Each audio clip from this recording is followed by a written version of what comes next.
Hello aspirants, welcome back to TAF IAS Academy. So இன்னைக்கு news articles discussion start பண்ணிடலாம். Yes, first and foremost article, RBI debunks reports on gold sale, says reserves are steady at 880.52 tons. Okay, இப்போ ரீசெண்டாக நமக்கு நிறையா கொஞ்சம் நம்ம கிட்ட இருக்கக்கூடிய, அதாவது ஆர்பிஐ கிட்ட இருக்கக்கூடிய கோல்டு ரிசர்வ்ஸ் வந்து கம்மியாயிருச்சு அப்படிங்கிற மாதிரியான நியூஸ் வந்து நிறையா சர்க்குலேட் ஆகிட்டுருக்கு.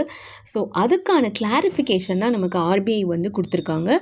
ஸோ ஆர்பிஐ கிட்ட இருக்கக்கூடிய கோல்டு ரிசர்வ்ஸ் பார்த்திங்கன்னா they are steady at 880 tons அப்படிங்கிறத சொல்லியிருக்காங்க. ஸோ இந்த இடத்துல நம்ம கிட்ட ஃபிசிக்கல் ஸ்டாக் ஆஃப் கோல்டு எவ்வளோ இருக்குது அப்படிங்கிறது தான் இது. ஸோ இந்த இடத்துல நம்ம ஃபாரெக்ஸ் ரிசர்வ்ஸ் பற்றி பார்க்க போகிறோம். லைக் ஃபாரெக்ஸ் ரிசர்வ்ஸ்னால் என்ன, அதில் எதெல்லாம் வந்து ஃபாரெக்ஸ் ரிசர்வ்ஸில் வரும், லைக் என்னென்ன காம்போனன்ட்ஸ் எல்லாம் இருக்குது, அண்ட் ஆல்சோ நியூஸில் ஆர்பிஐ வந்து என்ன டேட்டா கொடுத்துருக்காங்க. ஓகே, ஸோ இதெல்லாம் தான் நம்ம கவர் பண்ண போகிறோம். So first of all forex reserves அப்படிங்கிறது foreign exchange. Okay, foreign exchange reserves, அதுதான் நம்ம இன் ஷார்ட் ஃபாரெக்ஸ் ரிசர்வ்ஸ் அப்படின்னு சொல்கிறோம். These are nothing but foreign assets held by a nation's central bank. In this case, அதாவது in India's case, it is RBI தான் central bank, கரெக்டாக? So foreign assets held by RBI, அதுதான் forex reserves, and they act as a vital cushion to ensure external debt obligations are met, absorb global economic shocks, maintain confidence in monetary policy, and allow the central bank to intervene in currency markets to check extreme volatility of the domestic currency. In India's case, it is the rupee. Okay, so இது எல்லாமே பண்ணுறதுக்கு forex reserves அப்படிங்கிறது ரொம்ப ரொம்ப இம்பார்ட்டண்ட்டான ஒரு விஷயம். இது இப்போ கரண்ட் சினாரியோ வச்சே நம்ம சொல்லலாம். ஃபார் எக்ஸாம்பிள், நமக்கு ஃபாரெக்ஸ் ரிசர்வ்ஸில் என்னென்ன காம்பனன்ட்ஸ் இருக்குன்னு அடுத்து பார்ப்போம். இப்போது நம்மக்கிட்ட அதில் ஒரு காம்பனண்ட்டாக ஃபிசிக்கல் கோல்டு இருக்குது அப்படிங்கிறதா நமக்கு நியூஸே, கரெக்டாக? ஸோ இந்த ஃபிசிக்கல் கோல்டு இருக்குது. ஸோ இந்த ஃபிசிக்கல் கோல்டு இருக்குது அப்படிங்கிறப்போ நமக்கு எக்ஸ்டர்னல் டெட் ஆப்ளிகேஷன்ஸ் இருக்குல்ல, அதை வந்து நம்மளால் ஈஸியாக மீட் பண்ண முடியும். ஃபார் எக்ஸாம்பிள், நம்ம மற்ற கண்ட்ரீஸ்கிட்ட கடன் வாங்கினதாக இருக்கட்டும், இல்லை ஈவன் ஃப்ரம் IMF, அதை நம்ம ரீபே பண்ணணும் அப்படின்னா ஆப்வியஸ்லி நம்மக்கிட்ட இருக்க forex reserves, for example physical gold இருந்தால் அது யூஸ்ஃபுல்லாக இருக்கும். Then to absorb global economic shocks, just take this West Asia crisis. Yes, இந்த டைமில் நமக்கு எக்ஸஸாக காஸ்ட் ஆகுதா? நம்ம இம்போர்ட் பண்ணக்கூடிய வால்யூம் ஆக்சுவலி டவுன் ஆகிருக்கு, பட் அதனுடைய வேல்யூ ஆக்சுவலி அதிகமாக இருக்குது. பார்க்குறோமா, காஸ்ட் அதிகமாக இருக்குது per barrel crude oil, but still we are able to get it by paying more. So அதுக்கு நம்மக்கிட்ட இருக்குது. ஸோ அதுக்கு ரொம்ப important. Then maintaining confidence in monetary policy. Yes, monetary policy committee உங்களுக்கு வந்து ரெப்போ ரேட் என்ன ஸ்டாண்ட்ஸ் எடுக்க போகிறாங்க, நியூட்ரல் ஸ்டாண்ட்ஸ் கண்டினியூ பண்ணுறாங்கன்னா அதுக்கான அந்த குஷன் ப்ரொவைட் பண்ணுறது இந்த ஃபாரெக்ஸ் ரிசர்வ்ஸ் இருக்கா? So maintaining confidence, okay, that is another thing. And then finally currency மார்க்கெட்ஸில் அந்த வாலட்டிலிட்டியை மெயின்டைன் பண்ணுறது. ஃபார் எக்ஸாம்பிள், இப்போ நமக்கு due to this West Asia crisis, geopolitical shocks, நமக்கு நம்மளுடைய ஃபாரின் இன்வெஸ்டர்ஸ் இந்தியாவில் இன்வெஸ்ட் பண்ணியிருந்த இக்விட்டிஸில், இந்தியன் இக்விட்டிஸ், இந்தியன் பாண்ட்ஸில் இன்வெஸ்ட் பண்ணியிருந்ததெல்லாம் அகெயின் வந்து டம்ப் பண்ணிட்டு போகிறாங்க. ஸோ அந்த இடத்துல நமக்கு ருப்பியோடைய வேல்யூ குறைய ஆரம்பிக்குது. எஸ், ருப்பியோடைய சப்ளை அதிகமாக இருக்குது, வேரஸ் டிமாண்ட் வந்து கம்மியாக இருக்குது. ஸோ இந்த இடத்துல ருப்பியோடைய மதிப்பு கம்மியாக இருக்குது. அந்த இடத்துல என்ன பண்ணுறாங்க, ஃபாரின் கரன்சி இருக்குது அப்படின்னா ஆர்பிஐ என்ன பண்ணுறாங்க, டாலர்ஸை உள்ளே விடுறாங்க. எதுக்காக? ருப்பியோடைய அந்த வாலட்டிலிட்டியை குறைக்கிறதுக்கு. ஓகே, எஸ், ஸ்டெபிலைஸ் பண்ணுறதுக்கு பண்ணுறாங்களா? ஸோ இது எல்லாத்துக்குமே ஃபாரெக்ஸ் ரிசர்வ்ஸ் அப்படிங்கிறது ஒரு ரொம்ப ரொம்ப ரொம்ப இம்பார்ட்டண்ட்டான ஒரு விஷயமா இருக்குது. நெக்ஸ்ட்டு, எதெல்லாம் மேம் ஃபாரெக்ஸ் ரிசர்வ்ஸ் கீழே வரும்? சி, இதெல்லாம் உங்களுக்கு வந்து ப்ரிலிம்ஸில் அடிக்கடி கேட்கக்கூடிய ஒரு கொஸ்டின் தான், ஆல்ரெடி கேட்டிருக்காங்க. And I think we have already covered this particular topic, அதாவது இந்த டாபிக் ரிலேட்டடான PYQ ஆல்ரெடி நம்ம பார்த்துருக்கோம். So let us see what are the components of forex reserves. எதெல்லாம் ஃபாரெக்ஸ் ரிசர்வ்ஸ் கீழே வரும்? First of all foreign currency assets, அதாவது நம்மக்கிட்ட இந்தியன் கரன்சி ருப்பி இருக்குது, அதை தாண்டி மற்ற நாட்டோட கரன்சி எதெல்லாம் வச்சுருக்கோம் அது எல்லாமே ஃபாரின் கரன்சி தான், அது எல்லாமே அசெட்ஸ் தான், கரெக்டாக? அது எல்லாமே நம்ம முன்னாடி பார்த்தோம்லே அந்த விஷயம் எல்லாத்துக்குமே பயன்படும். ஸோ இருக்கிறதுலே அதிகமாக இருக்கக்கூடிய காம்போனண்ட் அப்படின்னு பார்த்தீங்கன்னா அது இந்த ஃபாரின் கரன்சி அசெட்ஸ் தான். See it is the largest component. Okay, and it consist of multi currency assets. அதாவது எந்தெந்த கண்ட்ரியோட கரன்சிலாம் அப்போ வச்சுருக்கோம் மேம் அப்படின்னா, ப்ரிடாமினண்ட்டாக dollars and then euro and then British pound, Japanese yen எல்லாமே நம்ம வச்சுருக்கோம். Okay, and those all invested in foreign government bonds and institutional deposits. இதுதான் இருக்கிறதுலையே லார்ஜஸ்ட் காம்போனன்ட் நம்மளுடைய ஃபாரெக்ஸ் ரிசர்வ்ஸில் இருக்கிறது. தென் கோல்டு ரிசர்வ்ஸ், அதாவது ஃபிசிக்கல் ஸ்டாக் ஆஃப் கோல்டு. இப்போ நம்ம பார்க்குறோம் இல்லையா, 880 டன்ஸ் இருக்குது அப்படின்னு சொல்லிட்டு, அது okay. So it acts as a historical store of value and hedge against inflation and currency depreciation. Okay, அது. Then SDR, special drawing rights. இது என்னென்னா IMF உடைய கரன்சி மாதிரி. இப்போ எப்படி just like China has yuan, Japanese has yen, இந்த மாதிரி அவங்களோட, அதாவது யுவான்றது ரென்பெம்பி அப்படி கூட வச்சுக்கோங்க. ஓகே, ஸோ ஜாப்பனீஸோட கரன்சி yen இந்த மாதிரி இருக்கோ, அதே மாதிரி IMFோட கரன்சி தான் SDRனு வச்சுக்கோங்களேன். ஸோ அது வந்து ஒரு ரிசர்வ் அசெட், எல்லா மெம்பர் கண்ட்ரீஸ்க்குமே இருக்குது. அதை வந்து கொடுத்துட்டு நம்ம ஃபர்தராக வந்து கரன்சியாக கன்வெர்ட்டும் பண்ணிக்கலாம். ஸோ அந்த வகையில் நம்மக்கிட்ட SDRஸும் இருக்குது. அண்ட் தென் ரிசர்வ் ட்ரான்ச் பொசிஷன், இது வந்து நம்ம அகெயின் IMFல மெயின்டைன் பண்ணக்கூடிய ஒரு ரிசர்வ் தான். ஓகே, அதாவது இப்போது நம்ம ஒரு மெம்பர் IMFல இருக்கோம் அப்படின்னா அந்தந்த மெம்பர் கண்ட்ரிக்குன்னு ஒரு கோட்டா இருக்குது. ஸோ நம்மளுக்கு ஏற்ற மாதிரி நம்மளோட கோட்டாவும் இந்த RTP அப்படின்னா IMF கிட்ட மெயின்டைன் ஆகும். ஓகே, பட் அதை நம்ம எடுத்து யூஸ் பண்ணிக்கலாமான்னு கேட்டால் எஸ், கண்டிப்பாக. ஸோ நம்ம வந்து IMF கிட்ட கொடுத்துருக்கோம். Whereas if we are going to ask for it, IMF should return it. Okay, so these are all the components of forex reserves. Now இப்போ நியூஸில் என்ன சொல்லியிருக்காங்க, நம்ம ஆல்ரெடி தெரியும், இன்டர்நேஷ்னல் ஆயில், அதாவது குளோபல் லெவலில் க்ரூட் ஆயில் ப்ரைஸஸ் வந்து அதிகமாகிருக்கு. சிவியர் கேபிட்டல் அவுட்ஃப்ளோஸ், அதாவது ஃபாரின் இன்வெஸ்டர்ஸ் நம்மளுடைய இந்தியன் இக்விட்டிஸில் இன்வெஸ்ட் பண்ணியிருந்ததெல்லாம் டம்ப் பண்ணிட்டு போகிறாங்க. எஸ், அது. Then widening trade deficit, yes, import export difference and surging US dollar. Already US dollar நம்ம ருப்பிக்கு நிகரான மதிப்பு ரொம்பவே வந்து அதிகமாயிட்டு இருக்கு. எஸ், இது எல்லாமே இந்தியன் கரன்சியில் ப்ரெஷர் போட்டுட்டு இருக்குது. அண்ட் ருப்பியோடைய டெப்ரிஷியேஷன் இன்னும் அதிகமாகவே எதிர்பார்க்கப்படுது. அதாவது within this year completion, within the completion of this year. And then உங்களுக்கே தெரியும், இப்போ ருப்பி வந்து பயங்கரமாக டிப்ரிஷியேட் ஆகிட்டுருக்கு. ஸோ அதில் RBI ஆப்வியஸ்லி அதை தடுக்கிறதுக்கு ஏதாவது ஒரு ஆக்ஷன், இன்டர்வென்ஷன் எடுப்பாங்க.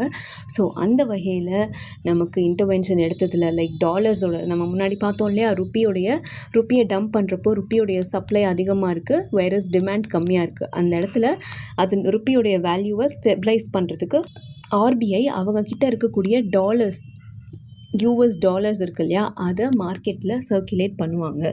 ஸோ அப்படி சர்க்குலேட் பண்ணுற விதத்தில் நமக்கு இந்தியாவுடைய மொத்த ஃபாரெக்ஸ் ரிசர்வ் ஒரு $7.51 பில்லியன், $11 பில்லியன் வந்து கொஞ்சம் குறைஞ்சிருக்கு.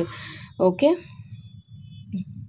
அண்ட் கோல்டு ரிசர்வ் ஸ்டேட்டஸ் பொறுத்த வரைக்கும் 880.52 டன்ஸ் வந்து ஃபிசிக்கல் கோல்டு அசெட் வந்து நம்மக்கிட்ட இருக்குது. Okay, so that's all about this one.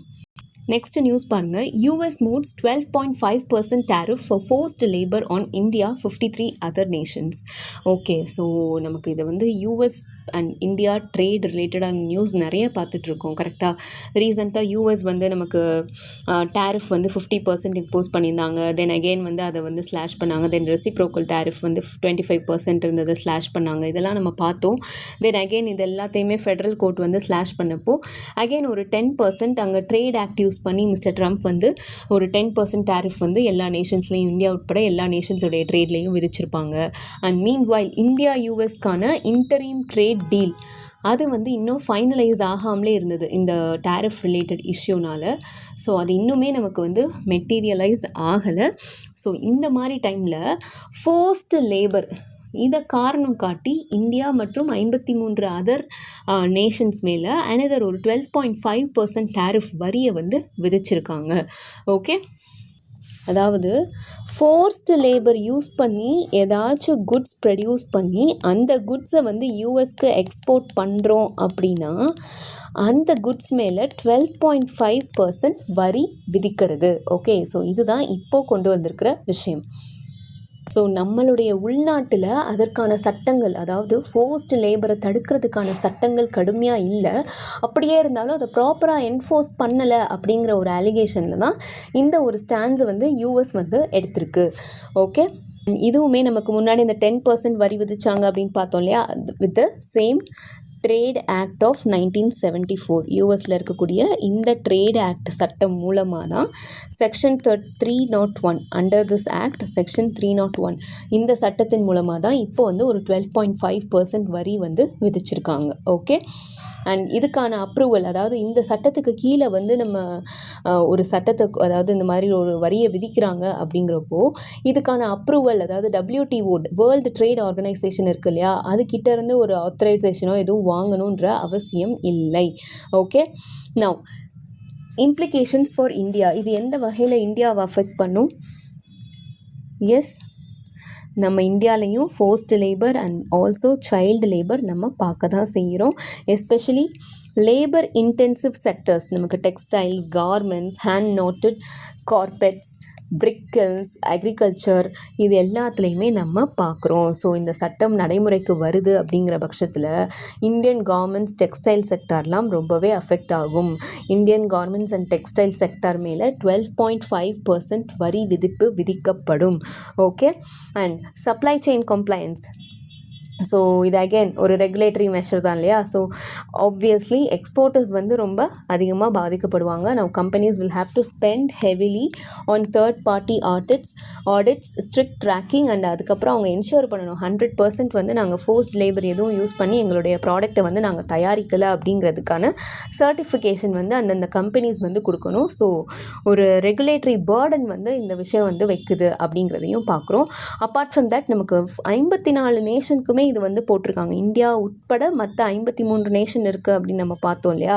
So again அந்த கண்ட்ரீஸில் அவங்களும் வரி விதிக்கிறத மாற்றலாம் கரெக்டாக. ஸோ நம்மளுமே ட்ரேட் டீல் வந்து இன்னும் ஃபைனலைஸ் பண்ணலை. ஸோ அகெயின் நம்மளுமே வந்துட்டு அந்த டேரிஃபை வந்து இன்க்ரீஸ் பண்ணலாம். So it is going to create friction just as countries look to stabilize global supply chains. So இன்னும் வந்து நமக்கு அந்த ஃப்ரிக்ஷனை அதிகப்படுத்துகிற மாதிரியான விஷயமாக தான் இப்போது யூஎஸ் கொண்டு வந்திருக்கக்கூடிய இந்த சட்டம் இருக்க போகுது. Okay, so that's all about this one. Next news பாருங்கள். Cabinet gives its nod for new coastal highway in Odisha. So நமக்கு யூனியன் கேபினெட் இன்னொரு கோஸ்டல் ஹைவே ராமேஸ்வர்லேருந்து பாரதீப் வரைக்கும் ஒடிஷாவில் ஒரு கோஸ்டல் ஹைவே கன்ஸ்ட்ரக்ட் பண்ணுறதுக்கான அப்ரூவல் கொடுத்துருக்காங்க. ஸோ நம்ம அதை பற்றி பார்க்குறதுக்கு பதிலாக நம்ம என்ன பார்க்க போகிறோம்னா, இந்த coastal highway is going to be constructed on hybrid annuity model. Okay, அதாவது இந்த ஒரு எக்கனாமிக் மாடலில் கன்ஸ்ட்ரக்ட் பண்ண போகிறாங்க. And also we have another project that is NH 563 another national highway. Okay, Jagtial Karimnagar. Okay, இந்த national highway is going to be build operate transfer model. So நமக்கு இந்த மாதிரியான economic models especially with regard to இந்த மாதிரி national highway construction இல்லை any other நமக்கு infrastructure க்ரியேஷனுக்கு இருக்குது அப்படின்னா இந்த மாதிரி மாடல்ஸ் வந்து எக்கனாமிக் மாடல்ஸ் அப்படிங்கிறது ரொம்ப ரொம்ப இம்பார்ட்டண்ட். அது உங்களுக்கு ப்ரிலிம்ஸ் பாயிண்ட் ஆஃப் வியூவில் ரொம்பவே இம்பார்ட்டண்ட். கம்பேரிசனில் கேட்பாங்க. ஸோ அந்த வகையில் நம்ம ஹைப்ரிட் ஆன்னுவிட்டி மாடல்னால் என்ன, பில்ட் ஆப்ரேட் ட்ரான்ஸ்ஃபர் மாடல்னால் என்ன அப்படிங்கிறத பார்க்க போகிறோம். ஓகே, ஸோ என்ன கான்டெக்ஸ்ட்டு, கோஸ்டல் ஹைவே ஒடிஷாவில் ஹைப்ரிட் ஆன்னுவிட்டி மாடலில் கன்ஸ்ட்ரக்ட் பண்ண போகிறாங்க. So what is that hybrid annuity model? இதை வந்து நம்ம இன்ஷார்ட் ஹேம் மாடல் அப்படின்னு சொல்லுவோம். இது எல்லாமே உங்களுக்கு இன்ஃப்ராஸ்ட்ரக்சர் டெலிவரி மாடல்ஸ் தான். ஹைப்ரிட் ஆன்னுவிட்டி மாடலாக இருக்கட்டும், இல்லை அடுத்து நம்ம பார்க்க போகிற பில்ட் ஆப்ரேட் பாட் மாடலாக இருக்கட்டும், அது எல்லாமே வந்துட்டு நமக்கு இன்ஃப்ராஸ்ட்ரக்சர் டெலிவரி மாடல் தான். அண்ட் மோஸ்ட்லி நம்ம இது எல்லாமே என்ன சொல்லுவோம், public private partnership, InShot PPP model. இந்த PPPயில் தான் நிறைய டைப்ஸ் இருக்குது. ஒன்று ஹேம், இன்னொன்று வந்து BOT அப்படின்னு நம்ம பார்க்குறது. ஓகே, ஸோ இதில் இந்த ஹேம் மாடல் பார்த்தீங்கன்னா it is a blend of EPC, that is EPC model, engineering, procurement and construction plus BOT, build operate transfer model. Okay, so ரெண்டோட பிளெண்டும் சேர்ந்தது தான் இந்த ஹைப்ரிட் ஆன்னுவிட்டி. ஹைப்ரிட் நேம்ல இருக்கா, ஸோ ஹைப்ரிட் ஆன்னுவிட்டி மாடல் அப்படிங்கிறது. ஓகே, ஸோ அதாவது government சைட்லேருந்து financial risk வந்து எடுக்க போகிறது கிடையாது. ப்ரைவேட் செக்டர் வந்து அந்த விஷயத்தை பார்க்க போகிறாங்க. ஸோ ப்ரைவேட் செக்டருடைய பார்ட்டிசிபேஷனும் அதில் இருக்க போகுது, வைரஸ் கவர்மெண்ட் சைட்லேருந்து ஃபினான்ஷியல் ரிஸ்க் அப்படிங்கிறதும் குறைய போகுது. ஓகே, ஸோ அப்போ ஃபினான்ஷியல் கான்ட்ரிபியூஷன் இதில் எப்படி மேம் இருக்கும் அப்படின்னா, கவர்மெண்ட் இதில் 40% ஆஃப் ப்ராஜெக்ட் காஸ்ட் வந்து ப்ரொவைட் பண்ண போகிறாங்க. ஓகே, அது வந்து ஃபிக்ஸட் இன்ஸ்டால்மெண்ட்ஸில் ப்ரொவைட் பண்ணுவாங்க. Whereas private developer is going to spend remaining 60% via equity and debt. Okay, so இதில் 40% தான் கவர்மெண்ட் வந்து ப்ராஜெக்ட் காஸ்ட்டை வந்து ஸ்பெண்ட் பண்ண போகுது. Whereas remaining 60% will be taken care of by that particular private developer. Okay, சரி, அப்போது இதை கன்ஸ்ட்ரக்ட் பண்ணிட்டாங்க. ஏன்னா இப்போ நம்ம கோஸ்டல் ஹைவே பற்றி தானே பார்க்குறோம். ஸோ இப்போ கோஸ்டல் ஹைவே கன்ஸ்ட்ரக்ட் பண்ணிட்டாங்க ரோடு. நவ் அதில் வரக்கூடிய ரெவென்யூ, அந்த இன்கம் வந்து யார் கலெக்ட் பண்ணுவா? See, NHAI, that is National Highways Authority of India, or the government in this case, collects the tolls. அங்கே இருக்கக்கூடிய டோல்ஸ் எல்லாமே வந்து கலெக்ட் பண்ணக்கூடிய, அதில் வரக்கூடிய ரெவென்யூ எல்லாத்தையுமே கவர்மெண்ட் தான் கலெக்ட் பண்ண போகுது. Whereas the private developer gets the annuities. அதுதான் நமக்கு டெவலப்பர் ஃபிக்ஸட் ஆனுவல் அமௌண்ட்ஸ், அதை தான் நம்ம ஆனுவிட்டிஸ் அப்படின்னு சொல்கிறோம். அதுவுமே ஒரு பர்டிகுலர் டைம் பீரியட் வரைக்கும் தான். Typically it will B around 15 years. Okay, along with interest on the balance 60%. So remaining வரக்கூடிய கலெக்ஷன் எல்லாமே கவர்மெண்ட் தான் கலெக்ட் பண்ணும். வேறு எந்த விதமான டிராஃபிக் ரிஸ்க், எந்த விதமான காஸ்ட்டும் ப்ரைவேட் டெவலப்பர் பேர் பண்ண போகிறதில்ல. வேரஸ் கவர்மெண்ட் வந்து அவங்களுக்கு வருஷம் ஒரு ஃபிக்ஸட் ஆனுவல் அமௌண்ட், ஒரு அமௌண்ட் வந்து கொடுப்பாங்க. மோஸ்ட்லி 15 years வரைக்கும் கொடுப்பாங்க with interest. Okay, now risk allocation அப்படிங்கிறது balanced or low private risk. அதாவது நமக்கு இந்த லேண்ட் அக்விசிஷன், என்விரான்மெண்டல் கிளியரன்ஸ், இது எல்லாமே வந்துட்டு கவர்மெண்ட் வந்துட்டு உங்களுக்கு பண்ணி கொடுத்துருவாங்க. Okay, and traffic or revenue risk எல்லாமே entirely absorbed by the state. So இவங்களோட வேலை என்ன? கன்ஸ்ட்ரக்ட் பண்ணி கொடுக்கறது with bearing almost 60% of the project cost. அதுக்கப்புறம் வருஷம் அந்த ஆனுவிட்டி வந்து அவங்களுக்கு கிடைக்கும். ஸோ இதுதான் HAM model, hybrid annuity model. Now இன்னொரு national highway build operate transfer மாடலில் கன்ஸ்ட்ரக்ட் பண்ண போகிறாங்க அப்படின்னு பார்க்குறோம். அதாவது பாட். இது என்ன? இது வந்து typical PPP model. Okay, private developer தான் வந்துட்டு அந்த டிசைன் பண்ணுறது, பில்ட் பண்ணுறது, அதுக்கான செலவை ஏற்றுக்கிறது, ஃபர்தராக ஆப்ரேட் பண்ணுறது. ஏன் அந்த ஒரு கன்செஷன், ஒரு ஸ்பெசிஃபைட் பீரியட் இருக்கும், கன்செஷன் பீரியட் அப்படின்னு சொல்லுவோம், அது வரைக்குமே அந்த ப்ராஜெக்டை வந்து கம்ப்ளீட்டாக மெயின்டைன் பண்ணுறது, இது எல்லாமே ப்ரைவேட் கையில் இருக்கும். அந்த பர்டிகுலர் ப்ரைவேட் டெவலப்பர் தான் ரெஸ்பான்சிபிள். இந்த ஃபினான்ஷியல் ஸ்ட்ரக்சர் பொறுத்த வரைக்கும் பார்த்தீங்கன்னா அந்த ப்ரைவேட் டெவலப்பர் தான் 100% ஆஃப் இனிஷியல் ஃபண்டிங் வந்து ப்ரொவைட் பண்ணணும், அரேஞ்ச் பண்ணணும். ஓகே, ஸோ இப்போ ஃபார் எக்ஸாம்பிள் இந்த 15 years கன்செஷன் பீரியட்னு வச்சுக்கோங்களேன். இந்த 15 years வந்து அதனுடைய டிசைன், பில்டிங், ஃபினான்சிங், ஆப்ரேட்டிங், தென் அதில் வரக்கூடிய மெயின்டெனன்ஸ், இது எல்லாத்தையுமே அந்த பர்டிகுலர் ப்ரைவேட் டெவலப்பர் தான் டேக் கேர் பண்ணிக்க போகிறது. Okay, and revenue collection. இப்போ வந்து நம்ம ஹைப்ரிட் மாடலில் கவர்மெண்ட் வந்து டால் கலெக்ட் பண்ணி அந்த ரெவென்யூவை கவர்மெண்ட் வச்சுக்கோம் அப்படின்னு பார்த்தோம் இல்லையா. வேரஸ் இதில் பார்த்தீங்கன்னா தட் பர்டிகுலர் என்டிட்டி, அந்த private entity collects revenue directly from the users. Okay, அதுவுமே எது வரைக்கும்? அந்த 15 years கன்செஷன் பீரியட் இருக்குன்னா அந்த 15 years வரைக்கும் வரக்கூடிய டோல் ரெவென்யூ கலெக்ஷன் எல்லாமே ப்ரைவேட் வந்து கலெக்ட் பண்ணிக்கும். ஓகே, அவங்க எது வரைக்கும் எவ்வளோ இன்வெஸ்ட் பண்ணியிருக்காங்க, ஏன்னா 100% அவங்க தான் இன்வெஸ்ட் பண்ணி பில்ட் பண்ணுறாங்க இல்லையா. ஸோ அதுக்கான அமௌண்ட் வந்து எல்லாமே வந்துட்டு, அந்த அமௌண்ட் ரெக்கவர் பண்ணுறது எல்லாமே வந்துட்டு இந்த ரெவென்யூ மூலமாக அவங்க கலெக்ட் பண்ணிக்குவாங்க. அண்ட் தென் ஃபைனலாக தே வில் பி ட்ரான்ஸ்ஃபரிங், அதாவது once this concession period gets over they will transfer the ownership back to the government. Okay, so இதுதான் build operate transfer. Okay, build பண்ணுறீங்க, தென் ஃபர்தராக operate பண்ணுறீங்க, அந்த concession பீரியடில் maintenance எல்லாமே take care பண்ணுறீங்க, and then finally once your cost is recovered you transfer it to the government. Okay, so இதுதான் பாட் model. And இதில் பார்த்தீங்கன்னா ரிஸ்க் அலோகேஷன், ஏன்னா நம்ம முன்னாடி பார்த்த மாடலில் ஹைப்ரிட் ஆனுவிட்டி மாடலில் லோ ப்ரைவேட் ரிஸ்க் அப்படின்னு பார்த்தோம். வேரஸ் இதில் முழுக்க ப்ரைவேட் ரிஸ்க் அதிகமாக இருக்குது. ஏன்னா நமக்கு எல்லாமே வந்துட்டு ப்ரைவேட் டெவலப்பர் தான் பாண்ட் பண்ணுறாங்க, ரைட்டாக. ரெவென்யூ ரிஸ்க்கு, ஏன்னா 100% அவங்க இன்வெஸ்ட் பண்ணுறது, வைரஸ் அந்தளவுக்கு ரெவென்யூ கலெக்ட் ஆகுமா, இது எல்லாமே வந்து ரிஸ்க் எடுக்கிறது எல்லாமே ப்ரைவேட் டெவலப்பர் சைட் தான் விழுகுது. ஓகே, ஸோ ப்ரொஜெக்ட் பண்ணதை விட டிராஃபிக் வந்து ஷார்ட்டாக இருக்குது அப்படின்னா அந்த டெவலப்பர் வந்து லாஸை சந்திக்கிறதுங்கிறது உறுதி. ஓகே, ஸோ இதுதான் build operate transfer model. Next news பாருங்கள். Cabinet approves 10,000 crore ATF price stabilisation fund. Okay, so நமக்கு இப்போ பார்க்குறோம் ஜென்ரலாகவே வெஸ்ட் ஏஷியா க்ரைசிஸ்னால க்ரூட் ஆயில் ப்ரைஸஸ் அதிகமாக இருக்குது. ஸோ லைக்வைஸ் நம்ம ஏர்க்ராஃப்ட்ஸில் யூஸ் பண்ணக்கூடிய இந்த ATF, aviation turbine fuel, okay, அதனுடைய காஸ்ட் பார்த்திங்கன்னா ரொம்பவே ஹையாக இருக்குது. ஸோ அதுக்கான ஒரு ப்ரைஸ் ஸ்டெபிலைசேஷன் ஃபண்டு தான் நமக்கு இப்போ கேபினெட் வந்து அனௌன்ஸ் பண்ணியிருக்காங்க. ஓகே, இந்த பெட்ரோலியம் மினிஸ்ட்ரி வந்து இதை அப்ரூவ் பண்ணியிருக்காங்க. ஸோ இதை பற்றி தான் நம்ம பார்க்க போகிறோம். First of all let us understand about ATF, அதாவது நேச்சர் ஆஃப் ஏடிஎஃப், எப்படி வந்து நமக்கு இஷ்யூ க்ரியேட் ஆகுது, ஒர்க் ஆகுது, எல்லாமே நம்ம பார்க்கலாம்.